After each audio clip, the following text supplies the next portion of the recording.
Aqui para vocês, o governador de Minas Gerais, Romeu Zema, voltou a causar polêmica nas redes sociais. E nas últimas horas ele escreveu que a democracia é o direito das pessoas escolherem o próprio tirano. Essa frase foi atribuída ao ex-presidente dos Estados Unidos, James Madison, de 1809 a 1807. Madison foi o quarto presidente dos Estados Unidos e é considerado o pai da Constituição devido aos ensaios federalistas que escreveu junto a Alexander Hamilton e John Jay. Ele também ficou conhecido por ser um dos presidentes que já foi dono de escravos. Amandinha Vettorazzo. Bom dia. O Romeu Zema tá indo bem, né? Gente, pelo amor de Deus, que frase é essa, né? E assim, ele foi eleito pelo segundo mandato, então ele também é um tirano, né? Que frase mais horrorosa. Geralmente ele é um pouco mais polido ali nas palavras, né? Isso muito me assustou vindo do Romeu Zema e que mostra uma ironia muito grande com o próprio eleitor dele, né? Então, assim, uma pessoa colocada lá pode ser um tirano, então ele pode ser um tirano. É uma coisa totalmente descabível, né? Uma coisa que eu olhei e até olhei de novo para ver se era uma frase dele, né? Como ele se perdeu ali na ideia dele, na crítica dele, e acaba sendo uma crítica até, de repente, ao próprio eleitorado dele, né? Ô, Antoninha, você sabe que tem um papo grande que rolou já faz algum tempo, já principalmente nas eleições do ano passado, em alguns casos, de que há necessidade de se eleger técnicos na política, né? Só que os técnicos não sabem fazer política. E a política é feita de gente que sabe fazer política. Você não acha, Antônia? O Zema pode ter inúmeras qualidades. Ele pode ser um cara tecnicamente muito capacitado. Mas do que adianta alguém ser capacitado tecnicamente se politicamente só faz bobagem? Pois é, eu realmente não entendi essa frase. Li, reli, li de novo, tentei, assim... pensar de quem que ele está falando, a quem ele se refere, mas realmente eu não consegui entender. Bom, foi uma frase infeliz e agora, Romeu Zema, estamos esperando você aqui no Morning Show para explicar essa frase que a gente não entendeu. A gente sabe que a frase não é sua, mas para explicar o que te motivou, né, a fazer esse post e tal. Mas é importante lembrar que, assim, se ele vier no Morning Show explicar para a gente o que houve, né, e também mesmo que não venha, não tira o mérito de tanta coisa bacana que ele vem fazendo por Minas Gerais, né? Eu acho que isso aí é uma coisa de assessoria mesmo, de falar, não posta nada antes de enviar para a gente. Tem um povo qualificado. O problema é que a comunicação dos governos em geral, né, do governo federal, e isso não é um mérito só do governo passado, é do atual e de todos que eu vejo aqui. A comunicação é muito ruim. A comunicação é pífia. Essa gente fez faculdade de comunicação, o que elas entenderam sobre comunicação? Entendeu? É um desserviço. Até aqui a gente fala uma coisa, eles levam para a imprensa uma outra coisa, sabe? Eles distorcem o que a gente falou. É um caos a comunicação nesse país. E que leva a essa desinformação e a essa guerra. É assim que eu vejo. Então, mas Antoninha, tem um ponto aí nessa história, Mandinha. Não é a primeira do Zema. Se você for analisar esse ano, se eu não me engano, ele já está na quarta. Sim. De bobagens, assim, bobagens e bobagens e bobagens, e um enfrentamento com o Nordeste que ele quis fazer, enfim, eu não estou entendendo. Então é bom pra gente já eliminar ele da hipótese de que pode vir... Eu não estou entendendo a estratégia dele. Já elimina o Zema. Você já está arrumando problema, principalmente com a comunicação, já elimina. Não, e associar a democracia à tirania são duas coisas completamente antagônicas. Eu acho que foi uma derrapada autoritária que ele deu, Paulo. Às vezes ele não é o cara mais simpático do mundo, né? Convenhamos. Então, considera uma derrapada autoritária, mas o mais engraçado é você observar as pessoas, assim, em geral, na internet, quem que tá criticando ele. Normalmente esquerdistas estão criticando o cara, só que essas mesmas pessoas que criticam ele por essa derrapada são os que aplaudem a vinda do Maduro no Brasil. Isso é verdade. São os que defendem o ditador na Nicarágua. Então, é aquela questão, né? 2 pesos, 2 medidas. Então, até passa um pano para a frase do Lula sobre escravidão. Passa pano pro Lula, mas critica o Zé. Peraí, mas o importante é o que é falado ou quem que tá falando, né? Quem que tá falando. O importante é sempre quem tá falando. Agora, como é que o agro vê o Zema, hein, Rafa? Me conta.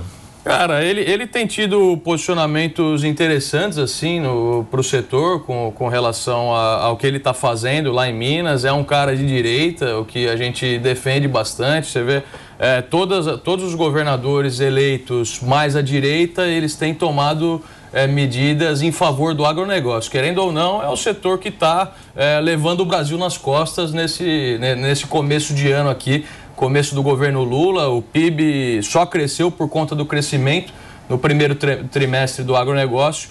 Foi mais de 20% de crescimento do agro e o Brasil cresceu aí o PIB em torno de 2%.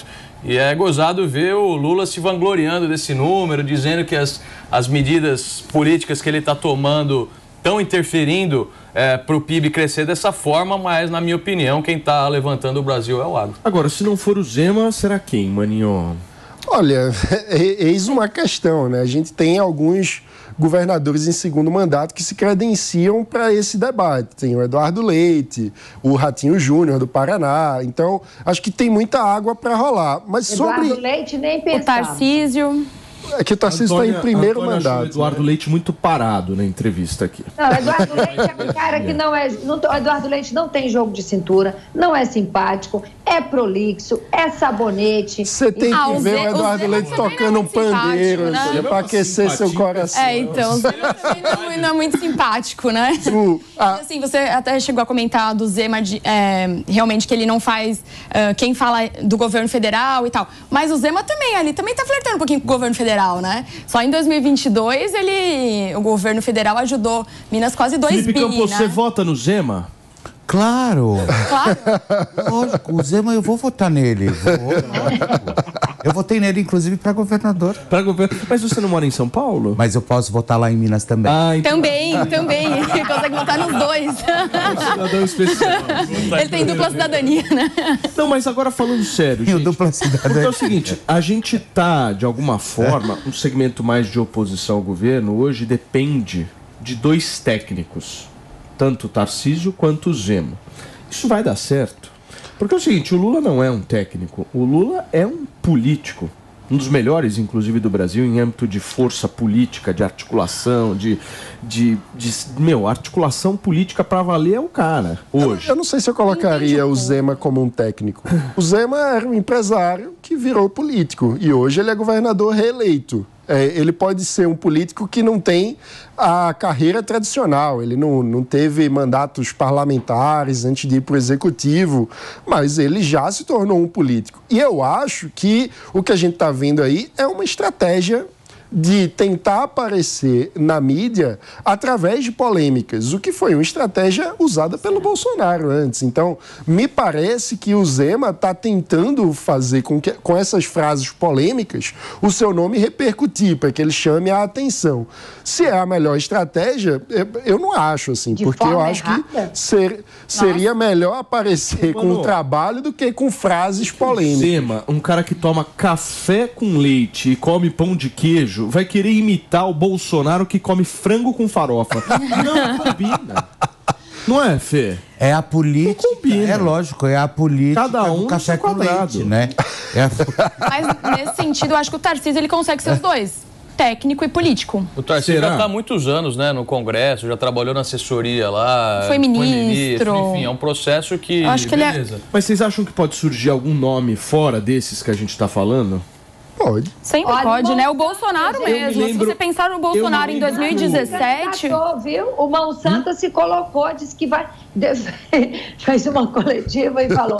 Eu vou vir presidente, tá? Me coloca aí, sou uma opção, não tinha falado nada para ninguém, mas eu vou me candidatar a presidente da República. Eu me lembro que o Gentili ensaiou uma saída e depois tirou o time de campo. Mas eu acho que está muito aberto ainda, né? O próprio Bolsonaro, se a gente pensar em 2016, o Bolsonaro não era um player para a presidência da República, né? Ele era um deputado ali de muitos mandatos, sem grandes feitos, e ele conseguiu ser presidente da República. Eu acho que ainda tá cedo, eu acho que ainda vai aparecer. Quem mais? Sérgio Moro tem algum tipo de chance?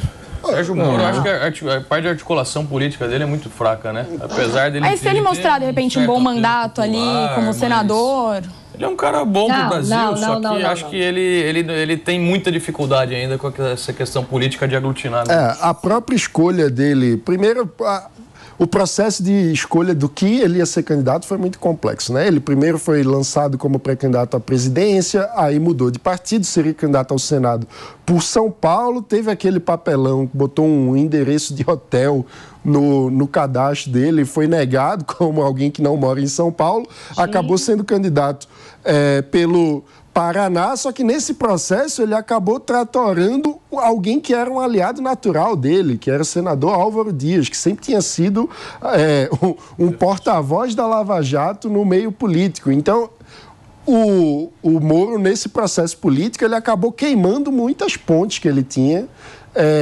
Moro é tudo. E agora ele ainda está respondendo ao processo iniciado pelo PL, que tenta, o PL de Bolsonaro, que tenta tirar o mandato dele. Então vamos ver. E o Padre Kelmo não poderia ser uma opção? A festa junina já passou. Padre Kelmo, eu votaria. Votaria. Né, Fê? Tranquilamente. Ia ser engraçado um presidente como o Padre Kelmo, vai, fala a verdade. Não, é triste o nosso cenário, né? Se a gente olhar assim, Não, realmente... eu acho o seguinte, o nome que vai contrapor o Lula ou vai sair dos governadores ou vai ser uma personalidade conhecida. Amandinha, você acha não dá pra triste o sair. cenário federal porque você não viu o cenário do Rio de Janeiro? No Senado eu acho que vai ser difícil sair algum nome. Eu acho que é a Janja. Ou alguém ligado a Bolsonaro também. Ou falaram A que- Michele. Eu acho que é a Janja. Já pensou a Michele e a Janja? Mas aí, a Antônia, ela não gosta porque cria concorrência em relação aos cosméticos que ela vende, né? Porque a Janja esbanja. Olha que maravilhoso. Turma, olha só, hora da gente falar da Copa do Mundo.